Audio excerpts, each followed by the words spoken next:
বাড়িতে নিচে কি আপনি একটাবার ভাবেন তো, পুরো একাত দেখেন আপনি এই যে গোড়াটা, সেই ধানের জন্য কতটা পরিশ্রম কতটা কষ্ট করে। আর সেই ক্ষেত্রে যদি মনে করেন যে আপনি দেখেন পুরো পাকা একাতার মনে করেন যে এই এই ধানটার যে গোড়াটা যদি আপনি এরকম যদি লম্পা যদি এটা খেতে পড়ে থাকে, হয়তো এটা পানি খাইয়া কিংবা এইভাবে না সেভাবে এটা নিজের থেকে নষ্ট হয়ে যায়। আপনি দেখেন হয়তো যার ঘরে গরু আছে কিংবা যার ঘরে দেখা গেছে মানে গরিব মানুষ চলতে পারে না খাইতে পারে না, হয়তো সেই মানুষের জন্য হয়তো এই ক্ষেতটা কোনো অনেক উপকারী এই ক্ষেতটা। কারণ 10 গুণ্টা 8 গুণ্টা খেরের দাম অনেক অনেক, যারা হয়তো খের কিনেন বা বেচেন তারা বিষয়টা বলতে পারবো।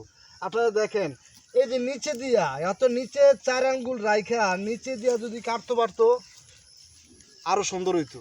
হয়তো কৃষকের মনটা যিনি কাটছে উনি অনেক মনটা তার অনেক ওই মানুষের মনটা পাইতো।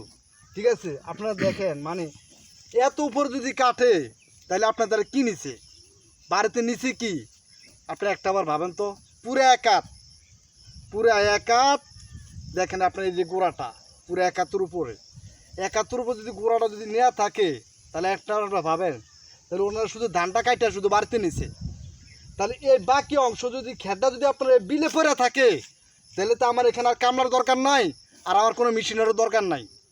আমরা ভাই খেটে খাওয়া মানুষ আমাদের ফসলের দিকে যে আপনারা যদি লক্ষ্য না করেন, আমরা আপনার করে দিয়ে 10 টাকা পামু, আপনার আমরা 10 টাকা পাবো, আপনারা আমার দিয়ে 5 টাকা পাইবেন অনেক। সেই ক্ষেত্রে যদি আপনার করে দিয়ে যদি আমাদের এরকম ক্ষতি হয় তাহলে তো ভাই নেক্সট টাইমে আর দরকার নাই, আমরা ফসল করা ছাড়ে দেবো।